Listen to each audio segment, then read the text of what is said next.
উত্তর চব্বিশ পরগনা জেলার বারাসাত ১ নম্বর ব্লকের কাশিমপুর গ্রাম পঞ্চায়েতের অন্তর্গত দত্তপুকুর ১ নম্বর রেলগেট সংলগ্ন যে রাস্তা, তার বেহাল দশার কারণে চরম ভোগান্তির মুখে পড়তে হচ্ছে ওই রাস্তার নিত্যযাত্রীদের। স্থানীয়রা জানিয়েছেন, খানাখন্দে ভরা ওই রাস্তা অল্প বৃষ্টিতেই জল জমে যায়। তাছাড়া ১৮ ফুট চওড়া রাস্তা বর্তমান সময়ে ৫ ফুট আছে বলে মনে হয় না। রাস্তাটা ৮ ফুট চওড়া ছিল, এখন কিন্তু ৫ ফুটও নেই।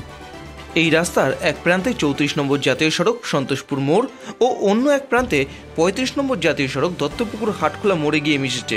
কার্যত বলাই যেতে পারে দত্তপুকুরের প্রধান রাস্তা এই নীলগঞ্জ রোড। এই রাস্তাটা কোন দিক থেকে কোন দিক যাচ্ছে? এটা সন্তোষপুর দিকে রেলগেটের ১ নম্বর রেলগেটের মধ্যে, রেলগেটের নিউ পার্টে, রেলগেটের সঙ্গে এটা। বহু লোক, লক্ষ লক্ষ লোক এখান দিয়ে চলে, লক্ষ লক্ষ লোক এখান থেকে, লক্ষ লক্ষ হাজার হাজার মানে প্রতিনিয়ত গাড়ি চলছে, প্রতিনিয়ত অটো টোটো গাড়ি সব কিছু চলছে। এই রাস্তা থেকেই প্রতিনিয়ত মানুষ ছুটে যান ট্রেন ধরতে, ছাত্রছাত্রীরা স্কুল যায়। তবে এই রাস্তার একেবারেই এই ১ নম্বর রেলগেটের সামনে কিছুটা অংশ কার্যত ডোবায় পরিণত হয়েছে। স্থানীয় সূত্রে আরও জানা যায়, বেশ কয়েক মাস আগেই ঠিক ওই স্থানেই বালি বোঝাই করা বড় গাড়ির তলায় চাপা পড়ে প্রাণ হারিয়েছেন ৩ জন সাধারণ মানুষ। তাই রাস্তার এই রকম দশায় চিন্তিত স্থানীয়রা। আবারও সেই রকম কোনো দুর্ঘটনা ঘটতে পারে বলেই আশঙ্কা স্থানীয়দের। সমস্যা, রাস্তা এখানে বিকল হয়ে পড়ে আছে, যানবাহন যেতে পারছে না ঠিক মতন, ভ্যান টোটো অটো যে সমস্ত গাড়ি আছে তারা যেতে পারছে না। যে কোনো সময় বড় কোনো অ্যাক্সিডেন্ট হতে পারে। কিছুদিন আগে এখানে তো একটা বড় অ্যাক্সিডেন্ট হয়ে গেল, ৩টে প্রাণ চলে গেল এখানকার নিরীহ ছেলেরা। এখানকার তদারকি ঠিক মতন না হওয়ার জন্য, রাস্তা ঠিক না হওয়ার জন্য ৩টে প্রাণ গেল বলছেন, কিভাবে কি হয়েছে? একটা লরি যেতে গিয়ে কাত হয়ে পড়ে গেল, তার তলে চাপা পড়ে গেল ৩টে ব্যক্তি, এখানকারই লোকাল ছেলে, তারা চাপা পড়ে মারা গেল। সেক্ষেত্রে এই যে জলটা জমেছে, এটা কতদিনের জন্য? এটা বর্ষা হলেই সবসময় জমে, বর্ষা হওয়ার সঙ্গে সঙ্গে এরকম জমে থাকে। কোনো নিষ্কাশনের জায়গা নাই, কোনো জল বেরোনোর কোনো জায়গা নাই। এই বিষয়টা স্থানীয় প্রশাসনকে জানিয়েছিলেন আপনারা? স্থানীয় প্রশাসন যেদিনকে ঘটনাটা ঘটে, ৩টে প্রাণ যেদিনকে চলে যায়, সেদিনকে প্রত্যেকে এখানকার লোকাল স্থানীয় যারা নেতা আছে রাজনৈতিক দলের, প্রত্যেকে এখানে এসেছিল, বিরোধীরাও এসেছিল, তাদের নিয়ে তো সবাই দেখেছে এবং সে ব্যাপারে তারা হেল্প করেছিল, অ্যাম্বুলেন্স ডেকে আনা বা তাদেরকে হাসপাতালে পৌঁছানোর বা তাদেরকে রেস্কিউ করার। তারপরে তো বিষয়টা তারা জানে, কিন্তু সেটা নিয়ে তাদের তো আর কোনো হেলদোল নাই। এই রাস্তাটা কোন দিক থেকে কোন দিক যাচ্ছে? একটা হচ্ছে যশোর রোডে গিয়ে উঠেছে, আর একটা হচ্ছে সোজা সন্তোষপুর গেছে, নীলগঞ্জ রোড। নীলগঞ্জ রোড এই এলাকাটার নাম? এটা ১ নম্বর দত্তপুকুর, ১ নম্বর গেট দত্তপুকুর রেল গেট। না, প্রশাসন বা নেতা বা এখানকার এলাকার যারা বিশিষ্ট জনের আছে, তারা তো সবসময় এখান থেকে যাতায়াত করে, তাদের তো গোচরে আছে। এমপি এমএলএও তো এই রাস্তা দিয়ে যাতায়াত করে, প্রত্যেকের নজরেই আছে। এটা বলছেন যে এর আগে এই একই জায়গায় একটা লরি চাপা করে ৩ জন মারা গেছে, সেরকমই কি ভয় পাচ্ছেন আবারও? অবশ্যই, যেহেতু ভয়ানক অবস্থা, যে কোনো সময় বড় দুর্ঘটনা ঘটতে পারে। আপনি দেখুন গাড়িগুলি কিভাবে রাস্তাতে যাতায়াত করছে, যে কোনো সময় বড় দুর্ঘটনা ঘটতে পারে। তবে এতগুলি স্কুলে এখানে বাচ্চারা যাতায়াত করে, সব বাচ্চাদের তো এখান দিয়েই যাতায়াত করতে হয়, তাদের তো বাবা মা খুব রিস্কের মধ্যে সমস্ত নিয়ে যায়, এদেরকে খুব সমস্যা, যে কোনো সময় বিপদ হয়ে যেতে পারে। প্রচুর সমস্যা, সারাদিন যা জাম, তারপরে ৩টে ছেলে অ্যাক্সিডেন্ট হয়ে মারা গেল। কোনো প্রশাসন বলেন, কোনো পার্টির দিক দিয়ে বলেন, কেউ কোনো কাজ করছে না, প্রচণ্ড সমস্যা। তারপরে পাশে একটা ড্রেন করেছে, ড্রেনের কোনো সংস্কার নেই, কিচ্ছু নেই, মানে খুবই সমস্যার মধ্যে আমরা পাড়া প্রতিবেশী, রাস্তায় যা মানুষজন যায়, এলাকার ভ্যান চালক এবং দোকানদার সকলে অসুবিধার মধ্যে রয়েছে। কতদিনে এই জলটা কমলো? জল প্রায় আপনি ধরে নিন বছরখানেক হয়ে গেল, কোনো কাজ হচ্ছে না। আমরা অনেক কিছু সব জায়গায় ইয়ে করেছি, কোনো কাজ হচ্ছে না। রাস্তাটা ৮ ফুট চওড়া ছিল, এখন তো ৫ ফুটও নেই।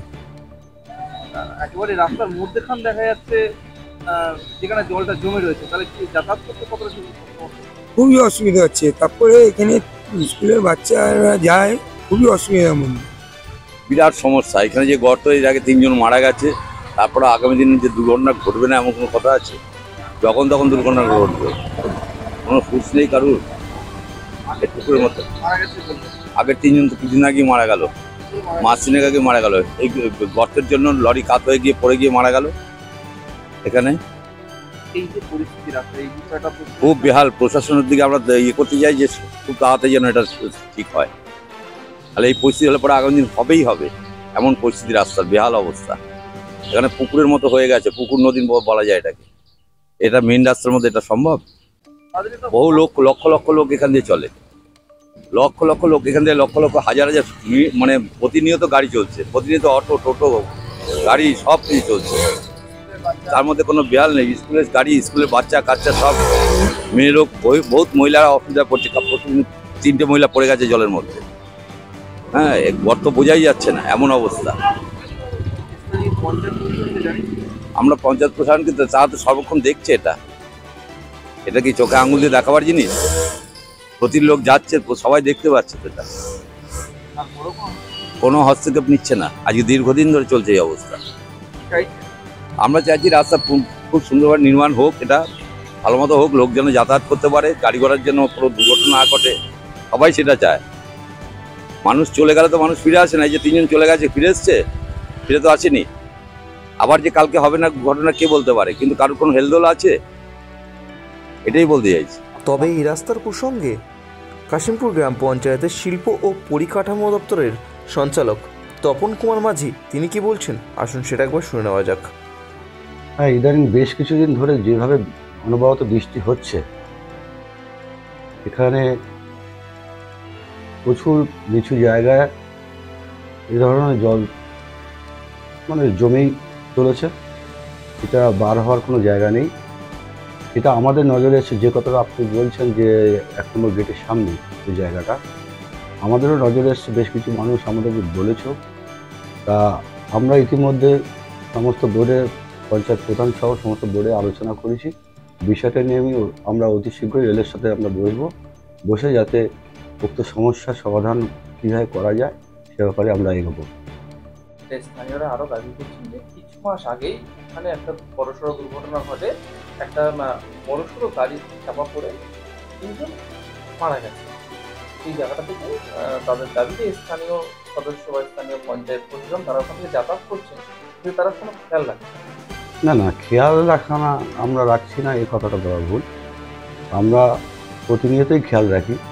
মানে এই যে প্রবল বর্ষণে সারা অঞ্চল যেভাবে প্লাবিত হয়েছে, সেখানে প্রত্যেকটা জায়গায় আমরা টিম করে যাচ্ছি গিয়ে, এবং সেখানে কীভাবে জল নিষ্কাশন করা যায়, কীভাবে জলটা বার করে যায়, সেদিকে আমরা সচেষ্ট আছি, আমার বোর্ড সচেষ্ট আছে। আর যেটা বলছেন অ্যাক্সিডেন্টের ঘটনা, ওটা একটা নিচুনি এবার পিআইসির কাজ হচ্ছিল, সেখানে সেই কাজে মাটি হ্যাম্পারেজ হয়ে গিয়ে, গর্ত হয়ে গিয়ে, সেখানে একটা গাড়ি না জানার কারণে সেখানে পড়ে যায়। পড়ে গেলে সেখান থেকে গাড়িটা থেকেই কিছু দুর্ঘটনা ঘটে। সেটা আমরা তথ্যত আমরা ঝাঁপিয়ে পড়েছিলাম, সেখানে প্রশাসনও ঝাঁপিয়ে পড়েছিল, আমার পঞ্চায়েতের প্রত্যেকেই সেখানে ছিল, সেটা আমরা লক্ষ্য করেছি। ঠিক আছে। আর যেটা বর্তমান পরিস্থিতি 1 নম্বর গেটের সামনে হয়ে আছে, এটা সাময়িকভাবে পঞ্চায়েত থেকে কিছু করা যায় কিনা সেটাও আমরা নিশ্চয়ই খতিয়ে দেখছি ব্যাপারটা। কতদিনের মধ্যে তারা এই বিষয়টা পেতে পারে? বা এটা তো রেলই বলতে পারবে। ঠিক আছে, যেহেতু রেলের পজিশন, রেলের জায়গা, আমরা তড়িঘড়ি রেলের সাথে আমরা এই কথা বলে অতি শীঘ্রই যাতে এটা মানে একটা সুব্যবস্থা করা যায়, সেটা আমরা কথা বলে চেষ্টা করব সমাধান করার জন্য।